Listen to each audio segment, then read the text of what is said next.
Good afternoon, everyone. Good afternoon, and welcome to the Economic Club of Indiana.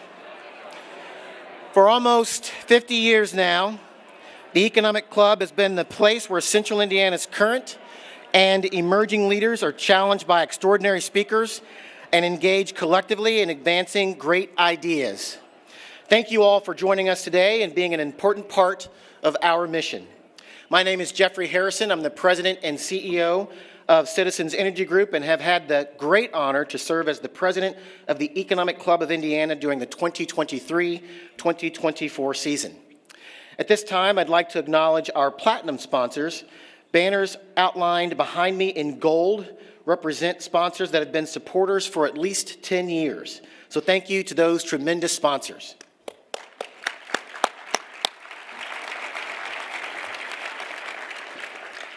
You can find out more about becoming a member or a sponsor at economicclubofIndiana.com. We also encourage you to use social media. The Economic Club X handle is @EconomicClubIN, and we're posting using the hashtag EconLunch. You can also find us on Facebook. Remember, our friends at Denison Parking have offered attendees a special parking rate. So if you parked at the Plaza Garage, please be sure to pick up your QR code after lunch to pay a special event parking rate of $12 for today, and that's the normal price for just 1 hour. And remember that Denison has generously extended this discount for future sessions of the season. So thank you to Denison's.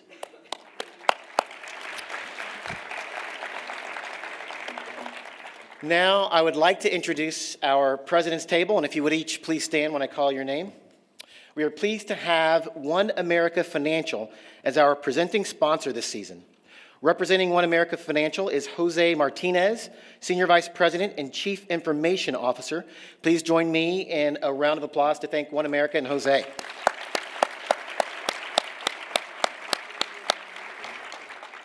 Next, we have Christy Wright, Director of Global Food Systems with Corteva Agriscience, and they are today's luncheon sponsor. Please welcome Corteva Agriscience and their support, and Christy as well. Thank you.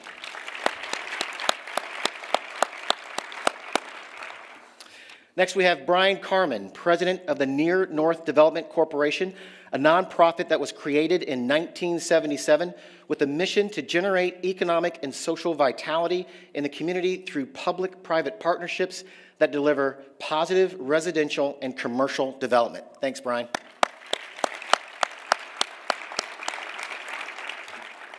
Next, joining us from the Lumina Foundation is Lynn Nguyen, Vice President for Equity, Culture, and Talent. Thanks to Lumina, who is a longtime Platinum sponsor, and Lynn, who also is a member of the Economic Club Board. Thank you.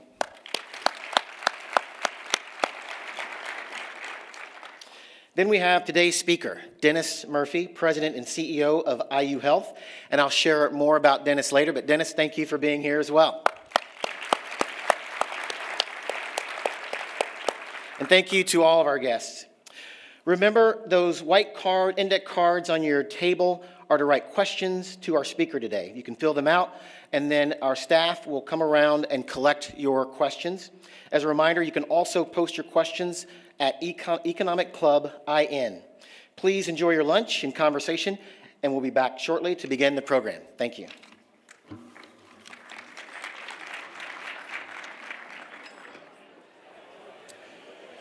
Good afternoon. Good afternoon, everyone. Please continue to eat, but we will begin our program.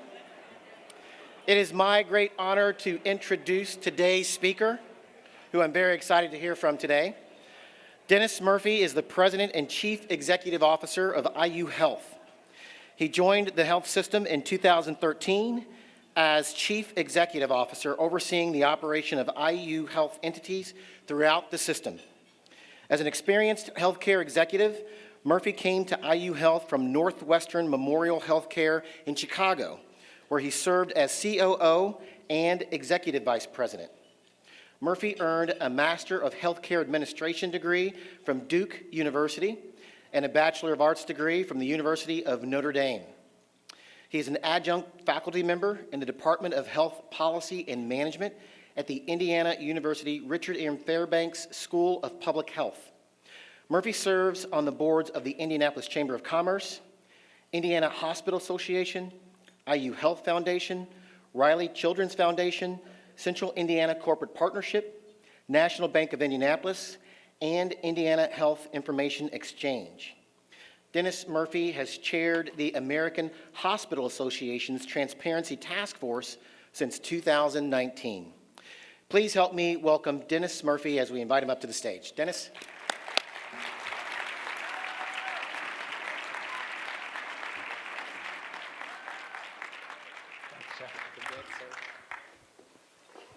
Good afternoon. It's a real pleasure to be here this afternoon. This is actually my second time here at the Economic Club, and the first time's a real honor, but this is truly a special privilege for me. So thank you, Jeff, and thank you to the Economic Club. The first time I was here actually was in 2018. That was the 100th anniversary of the Great Flu Pandemic. And I actually started to talk about that a little bit and want to show a little clip to begin. So I want to take you back 100 years ago today, 1918. The country was actually in the midst of a crisis. There was a terrible strain of influenza that was going around the entire globe as a pandemic. Over 50 million people died because of that pandemic.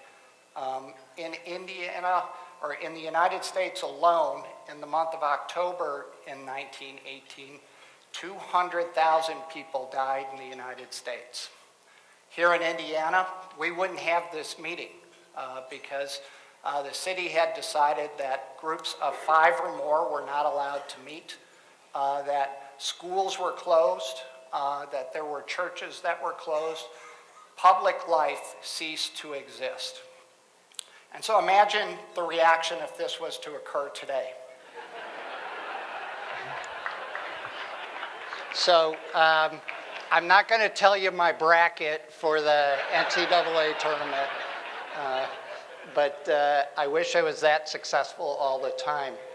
But I went on during that discussion to really talk about the importance of healthcare and actually to have a robust, resilient healthcare system that could respond to any crisis that could occur. And we were fortunate here in Indiana to have just that kind of healthcare system where I'd argue we bent, but we did not break, that we were actually able to respond and we pushed it to its limits, and we had better outcomes than most states. And so I think one of the things I want you to think about as we start this discussion is really healthcare is a no-fail industry, meaning we have to be able to be open 24/7, 365, despite anything that may be happening in the external world, whether that's having redundant systems that may go down. So think about power outages. We have to invest in generators. Many of you may know about Change Healthcare. Now that we have cyber attacks, we still have to be able to pay our employees, bring them in. We need to be able to pay our physicians and staff to be on call 24/7 because we never know what's happening. And that notion of being a no-fail industry makes healthcare unique. We have a responsibility to the people and the communities that we serve. And so I know there's a lot of discussion that occurs around the cost of healthcare. And I actually think that's appropriate, but I worry that it's unidimensional. That if that's the only lens you see healthcare through, you're not understanding the role that we serve in our communities. And I think we've forgotten that. And I like showing that clip because what was theoretical became very real just 2 short years later. And there are going to be other issues that require us as healthcare providers to be there, to be consistent in the delivery of what we do, and to be great at what we do. So I also want to focus today on what's unique about IU Health and the unique role we play here in Indiana. And maybe importantly, the unprecedented investment we are making to advance our vision of making Indiana one of the healthiest states in the country. IU Health has always included academic hospitals as part of its system. And as part of that, we always have taken care of the sickest of the sick and the most complex patients here in the state. And really our new hospital is to ensure we can do that for decades to come. We typically think about these investments as 70-year assets. And so this project really continues a tradition that was begun in the early 20th century with Methodist Hospital, Long Hospital, which became University Hospital, and Riley Children's Hospital. And we're celebrating Riley's 100th birthday this year. But these three hospitals came together in 1997 to form Clarion, which then became IU Health. And regardless of what they're called today, there are some fundamentals that have existed now for over a century in those three facilities, and that is really providing the best clinical care to the most complex patients.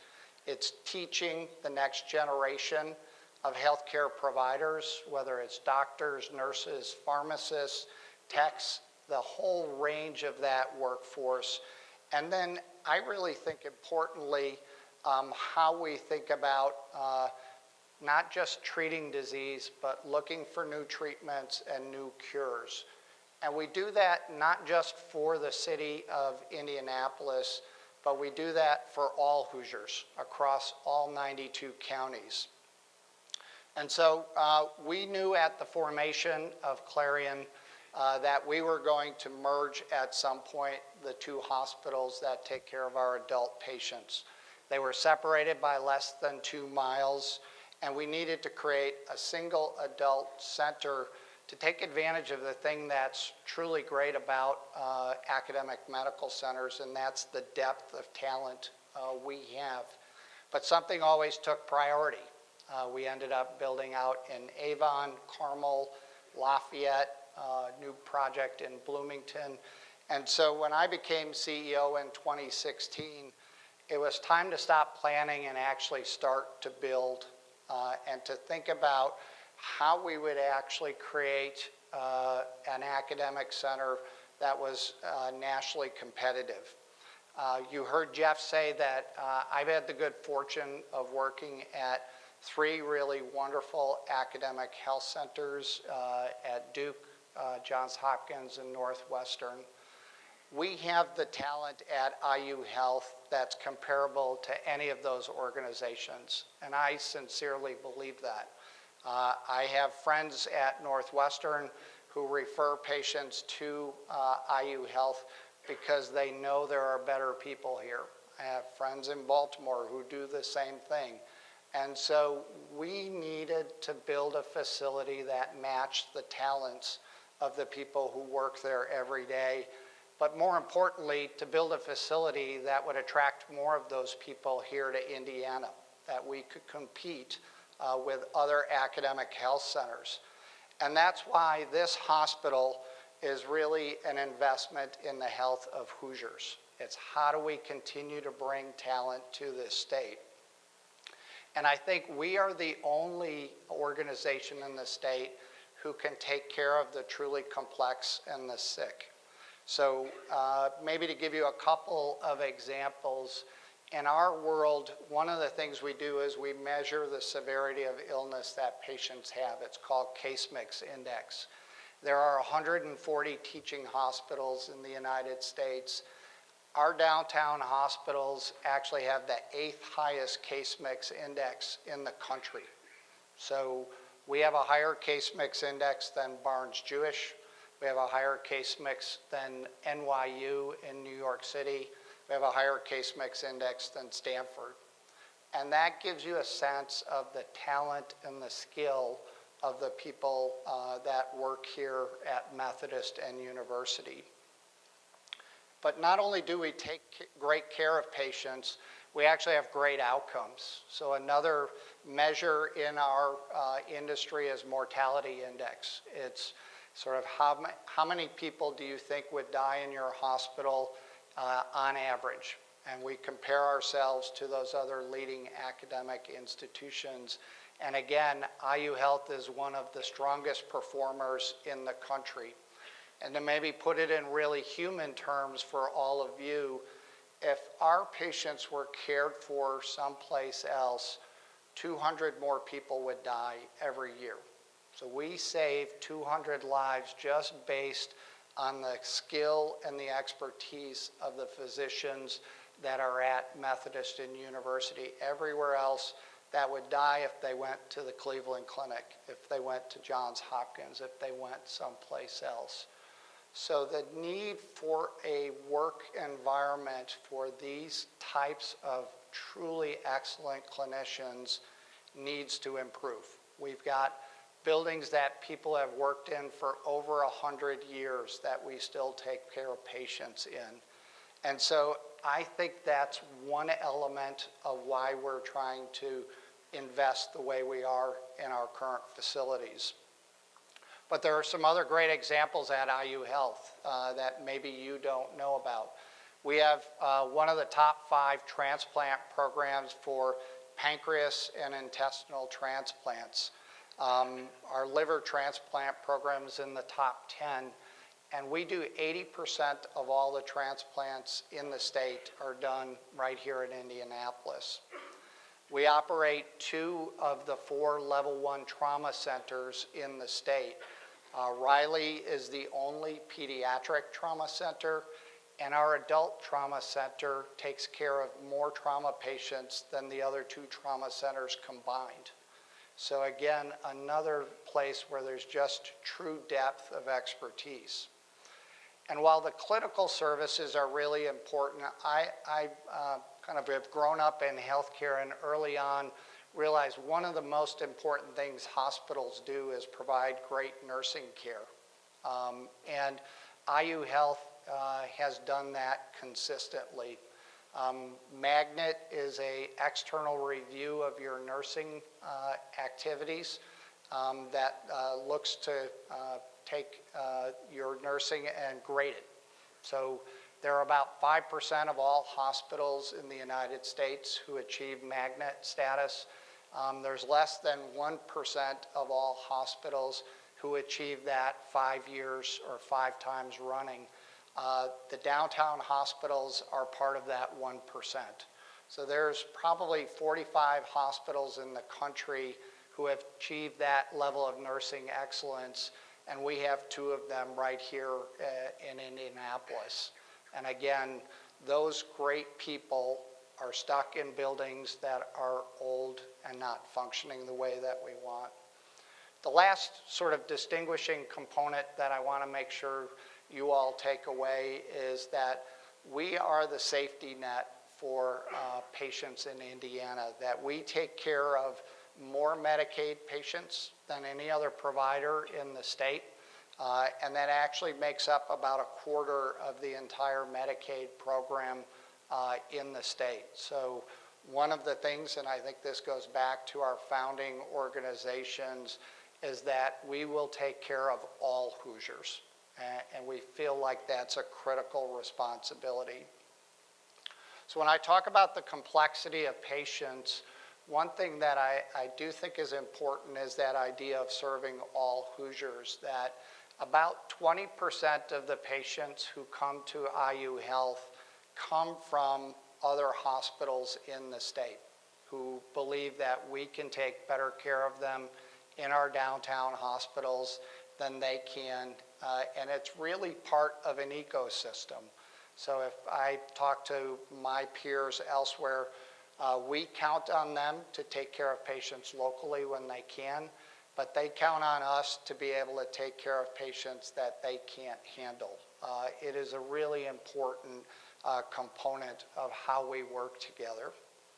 So again, I want to say maybe the why for the project. I hope I have convinced you that it's because we have great people providing great clinical care, that we need to continue to train and create the workforce for healthcare, and that we need to continue to be a place that seeks new treatments and new cures for the things that are plaguing our society. So to maintain this level of excellence for decades to come, we needed to build a new downtown hospital, and I'll keep saying one that's worthy of the people who work there. And so I want to provide you a little overview of the project. So give you a sense of the scale and the size. You can see on the screen to your left, that is Methodist and University campuses about a mile apart. And what you see now is what we're hoping to create, and really that sense that this is a campus. There's a lot of intentionality that this isn't just a place for healthcare, but that it'll be a hub of economic and social and recreational activity in the middle of the city. So this unified campus will be bounded by 16th Street, Capitol Avenue, and the interstate highways. And it comprises about 40 acres, and it will include a new school of medicine, education and research building, in addition to the clinical facilities. So this next slide gives you a little better sense of the buildings on that campus. So you can see a new hospital. The Capitol View building is another clinical and administrative support building. One of the things we're very conscious of is how we include retail on the first floor of as many of the spaces that we are building, so that the neighborhood becomes walkable and accessible, and actually provides services to people who live in and around our facilities. And so the last slide I have is something you've probably seen in the IBJ or the Indy Star, which is really what it looks like when it's done, that it will be open for patients at the end of 2027. I've been accused of being a global warming fan because good weather has allowed us to be a little ahead of schedule, because we've been able to continue to pour concrete. But it'll have 3 towers with 16 floors. To give you a relative sense of scale, it'll be about 35 feet shorter than the JW, but it'll have 3 towers. It will have 864 beds. So one of the most complex parts of what we have gone through in this planning is trying to figure out how big to make this facility. And when we did that, we realized before COVID, we were actually going to shrink, because that's what all the healthcare forecasters said, that more and more care would be moving to the outpatient setting. We've actually added 200 beds to the project because of COVID, and that idea of being an indispensable, always ready facility. The project will also have 50 operating rooms, and each tower is designated for a different level of care. So kind of interesting, if you took one tower, there's about 250 beds dedicated just to intensive care unit beds. That's bigger than our new Bloomington Hospital, to give you a sense of scale. And they're all designed to be adaptable. So one thing we know in healthcare is that things will change. And so one of our design principles has been, how can we ensure that when we have to change, we can do that at the lowest cost possible, and that we can do it in the quickest time possible, because we know that delivery of healthcare will change. The other important thing from a quality and safety standpoint, whether it's clinic rooms or our inpatient or ICU rooms, they will all look the same, so that our physicians and nurses can go into any room and be immediately oriented to where all the equipment is, where the patient's needs are, where the gases and other things are. So really important, I think, learning over time in the industry is standardization helps safety. Another important part of this project, and probably for any of you in large organizations, is thinking about sustainability. And our goal here is to be minimally a LEED Silver certified facility. Right now we're trending towards LEED Gold, and we actually believe that's attainable for us. Our central utility plant will be dramatically more efficient than what we operate today. We actually believe that we can transition from fossil fuels to other sources of energy when they become more reliable and cheaper.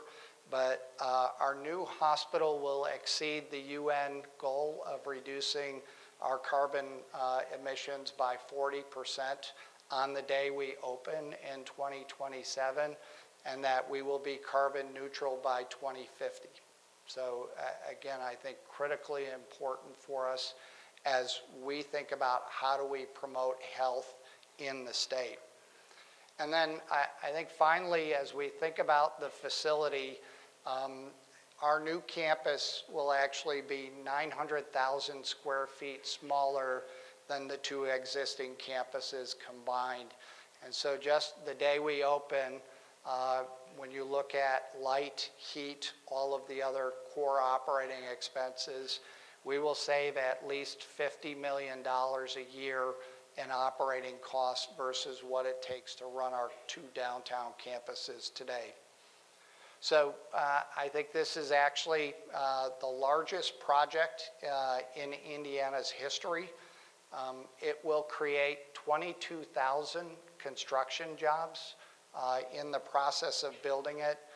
And importantly, it will have an economic impact, the project alone, of about $5 billion conservatively, and an ongoing economic impact largely in Marion County of $4 billion a year.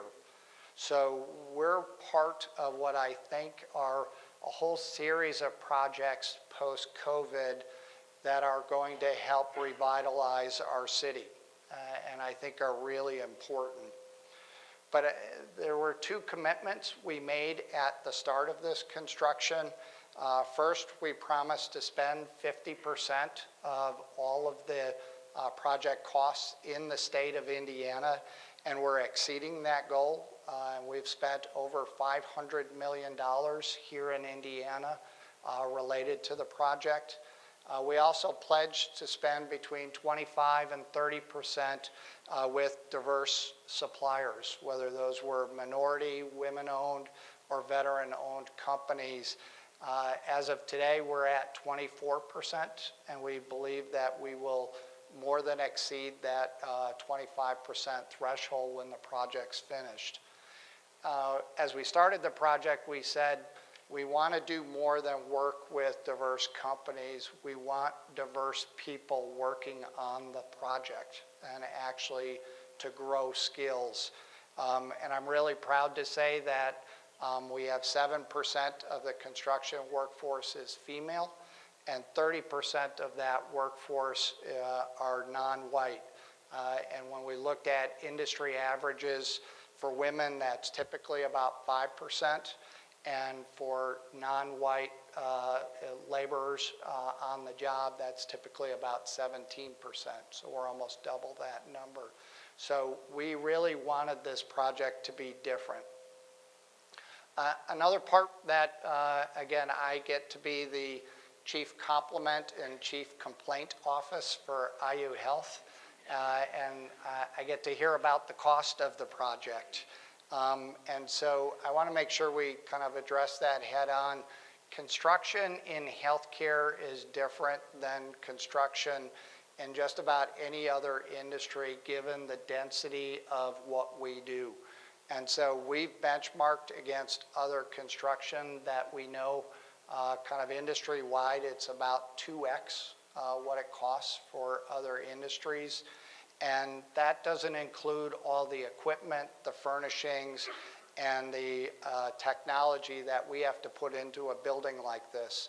So we actually compare ourselves to some other pretty big projects that are either underway or have just completed. And if you look up, you can see we're about $1,400 per square foot in our facility, which seems like a huge number when you think about a project this size. The Mayo Clinic's building a $5 billion expansion of their campus, and that's coming in around $2,000 a square foot.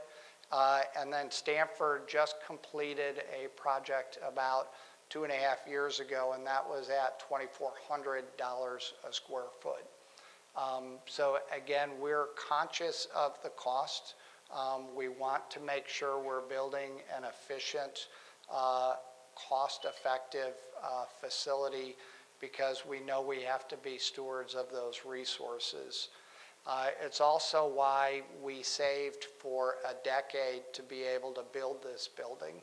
So we actually have and have been told by others we have a very large balance sheet, but that was actually with the idea that we could pay for this project and still maintain our bond rating and ensure that, again, we're a no-fail organization. So we're using the resources that we've accumulated over the last decade to invest in this project. And we've had philanthropic support. We've actually asked people to donate to programs rather than the building.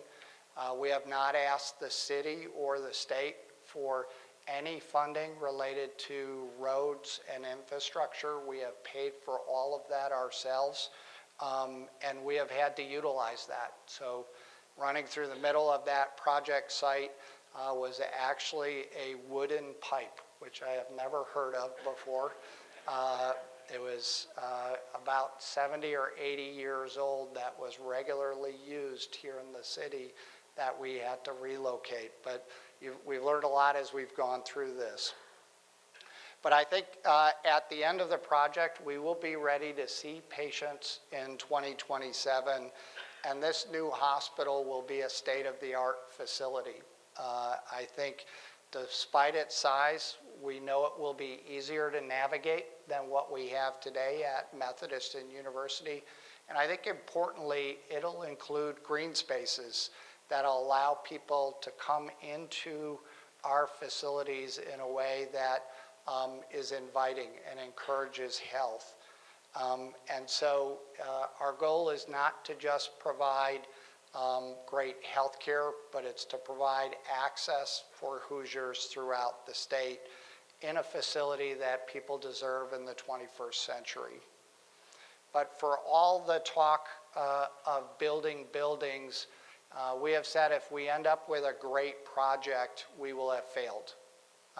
And what we mean by that is that we need to see the neighborhood around our facility benefit from what we're doing. And so we've made a $500 million commitment to revitalize and transform the neighborhood around our downtown campus.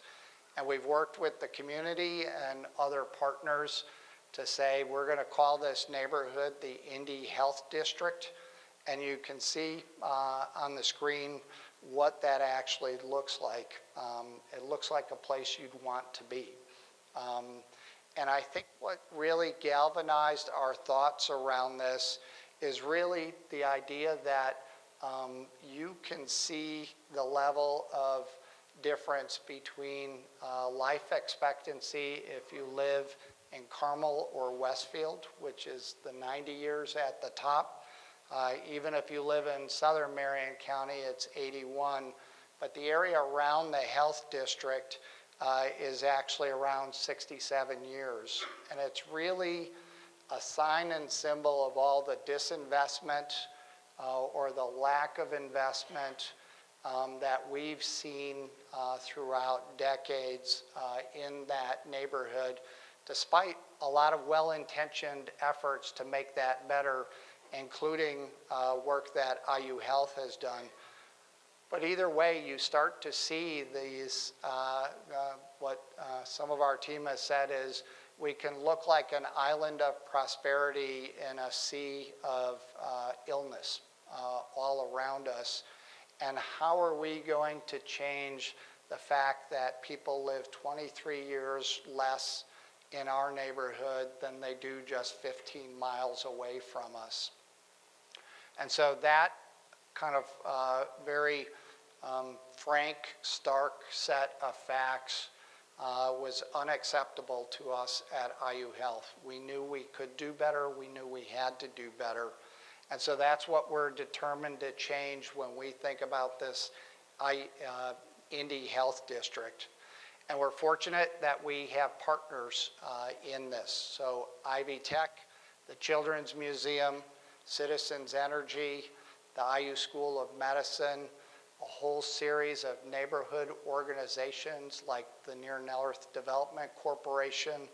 But the real goal for all of us in this partnership in the district is really to say that your zip code should not determine your health and your outcomes, that there are underlying socioeconomic conditions that drive that determine whether an individual or an entire neighborhood is healthy or not healthy.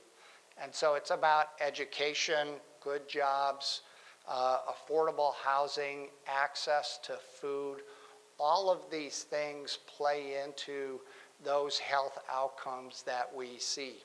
And so it's not enough just to provide great medical care. We're going to have to address some of these other issues. And so for us, this area of the city that you see on the map are the boundaries of the health district, and our IU Health campus will anchor the southern end of that district. But we know and hope to achieve a whole set of outcomes here, that we will promote the growth of good jobs and vibrant businesses, that will encourage entrepreneurship and innovation in this space. We'll offer access to childcare, good schools, and workforce training. Provide housing options. So if you're in our neighborhood, there's a lot of parking lots and there's not a lot of housing. We need to change that. And then I think importantly, the thing we've heard first and foremost from everyone in our neighborhood is access to good food options. So at least one grocery somewhere in this health district. Right now, there's not a single one based in the district. We also want to make sure it includes indoor and outdoor recreation spaces for people to actually get out and be healthy, whether that's in green spaces or trails. We also know we have a responsibility as IU Health to say, you don't always have to come to us, to our hospital or to our clinics, but how do we make sure there's health care out in the community that people can access? So I think as we go through this, we have really lofty goals, but we also want to make sure we avoid some of the challenges of the past, that people have tried to change neighborhoods and ultimately gentrified those who are living there out of those neighborhoods. And we don't want to displace the residents that are living there, but really trying to figure out how people can coexist at different income levels, different types of jobs. And so we want to respect the idea that this is a neighborhood with history, with soul, with a memory, and how do we add to that and be a part of it. And so to be authentic, we want to make sure that the residents of the district see themselves in the stores, in the restaurants, in the facilities that we provide to the community and with the community. And so that'll be the challenge. And the good news is we have lots of partners to help us do that. This is a community that has engaged residents. They want to see this happen. So I think it's how we work in concert with them. So I think our adult campus that I've talked about and the investment we are making in the health district, I hope signals to all of you the investment we are making in the city, but also in the health of Hoosiers. That this project allows us to transform the near north side of Indianapolis, and I think it contributes to the impact of a lot of other major investments that are going on in the city, whether it's 16 Tech, Elanco's new headquarters, IU and Purdue's expansion just west of our downtown campus, Marian University's plan for a lifelong educational attainment center near their campus, and their commitment to restore the LaRue Carter campus. And I'm a city kid. I grew up in Chicago. I think great cities are made up of great neighborhoods. And that's part of what each of these projects is seeking to do, is to create great neighborhoods within our city. And I think it's our chance to revitalize a lot of long neglected areas in the city that can do so much more, that we can be greater than the sum of our parts. Each of these projects will actually breathe life into different parts of the city. And I think that's important post-COVID, that so many cities are struggling. They're trying to figure out, how do you bring people back in? How do you create livable spaces? Our work lives have all changed. That all of these investments, I think, give Indianapolis a chance to be different and to be better than other cities. So in closing, maybe just a little bit of history. When IU Health actually had a major expansion in the 80s, it was decided that the new expansion would actually face 65. And the idea was that we didn't just serve Indianapolis, but that we served the entire state, and looking towards the interstate was a way to express that.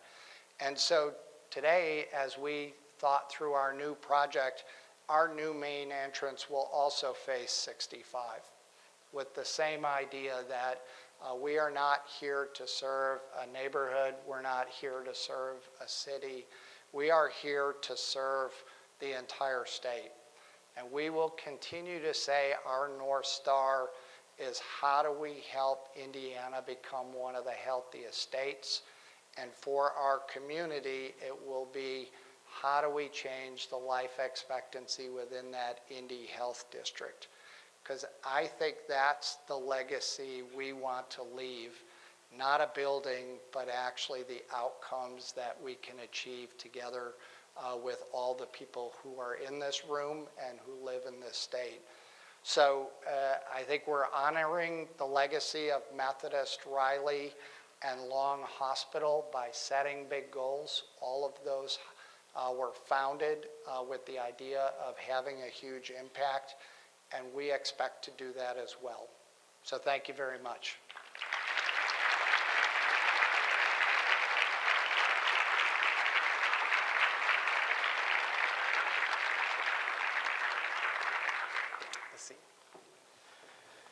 Well, thanks, Dennis. Appreciate the information and your sharing with us IU's vision for the future, some of the projects that are taking place downtown, the health district as well. And full disclosure, I am a member of the IU Health Board of Directors, and so our first question is going to get to a very direct topic. Dennis, I'm sure many in the audience are facing rising healthcare costs. We're all talking about it. We've seen these increases pre-COVID and then again post-COVID. So the first question that I'm trying to channel many in the audience, how will the building of this facility, why won't it only add to the high cost of healthcare? Yeah, I think it's a very fair question, and part of it I think is interesting that a lot of our discussions around the cost of healthcare have exclusively focused on the price of healthcare, and really don't take into account maybe two other important variables in that equation. One is, what's the utilization rates? So how often are people accessing healthcare, and if you can keep them healthier, they don't need to utilize more. And then the other is, what are the outcomes? So if people need to be readmitted, if they have a post-operative infection. And so I think looking holistically at how healthcare is delivered is one component of controlling costs.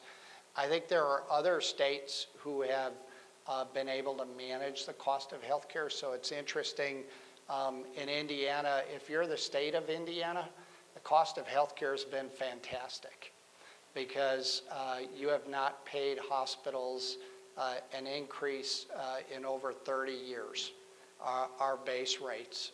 If you're Medicare, you don't pay the cost of healthcare, you actually pay something less. So the burden is borne by employer-based healthcare, and IU Health is actually the largest private employer in the state. We also have healthcare cost issues. We have 38,000 employees, and part of what we do to manage that, I think, is how you make choices. So we narrow the networks for people. We have case management. We have a lot of programs that incent people who smoke or are overweight. So I think there's going to have to be more active intervention with employees if you're really trying to work with them to lower the cost of care. Great. Thank you. Here's a question from the audience. How are you going to continue to bring top-tier women's health doctors to a state that challenges medical licenses for some, such as abortion providers? Yeah, I think this is a real challenge for us. We see it, interestingly, not just in women's health, but actually the recruitment of talent across the board. So we had our radiation oncologist who said, I'd like to come here, but I'm not sure I can, given I have 2 teenage daughters. So I think you have to continue to say, why is this a better place for them to work professionally? And then do everything you can to make sure the community is inviting for them. You know, I always say we're going to operate in the confines of the laws that are passed by the state, and if those are the laws, we're going to operate in that.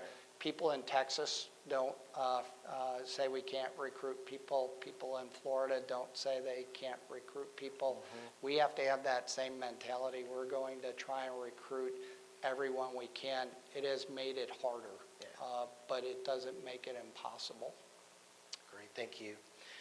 Staying on the healthcare topic and just the treatment of Hoosiers, mental health is such a critical topic in our nation and in Indiana, in particular, where mental health outcomes are worse than many other states, according to this question.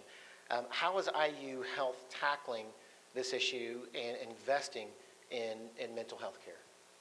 Yeah, so it's probably on multiple levels. One, I think is critically important is we will never create a workforce for behavioral health if it's dependent solely on psychiatrists.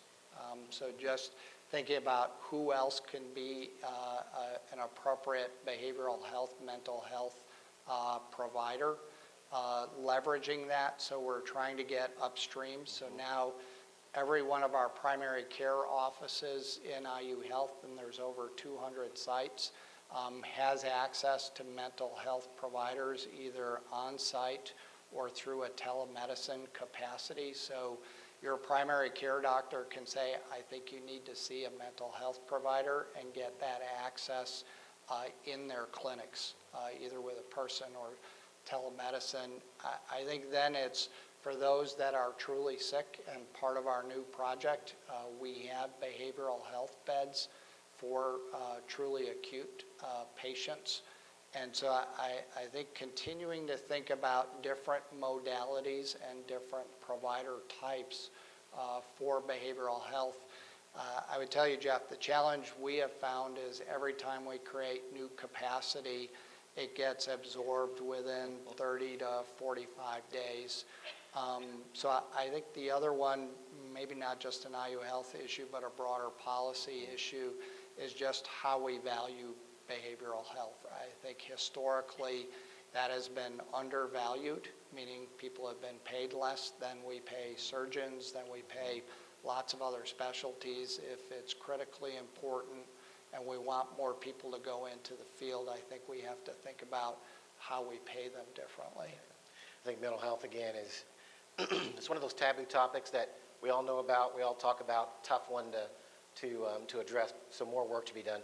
We've got just a minute left. I want to ask a question about the health district, and you touched on this a bit around just gentrification, and how can you be assured that the work that you're doing in the health district won't result in the displacement of people currently living in that area? Yeah, it's interesting. So we've hired some outside help, urban planners to help us think through this. If you look at that area that's defined in the health district from 2012 through 2021, it's already gentrifying. So even before we put a hole in the ground, because of the red line, because of other investments in that neighborhood, the neighborhood's already changed over time. I think for us, it's making sure everything we do happens with a community voice at the table, whether that's entities or individuals representing those neighborhoods. And I think you'll see coming out of this health district corporation, so we actually are putting together a formal structure to organize that, some policy recommendations to help ensure that people who have lived in the neighborhood don't see the property values increase so much they can't stay in the houses they've been in. How do we make sure that the kinds of ancillary services that we're providing around the district, whether it's parks or stores or other things, actually reflect them and reflect the kind of community it is? Because I think part of why people leave isn't pricing, it's just it doesn't feel like they belong. And I think you have to make sure they continue to feel like this is their neighborhood. Great, thanks. Please join me in thanking Dennis Murphy again.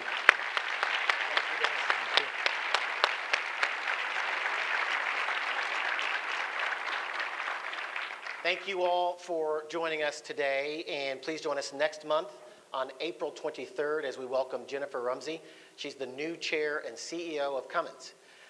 We also hope you saw the recent announcement of our new May speaker. We've extended a month, and so Doug Bowles, president of the Indianapolis Motor Speedway, will be joining us here on May 9th. So again, be sure to purchase your tickets on economicclubofindiana.com.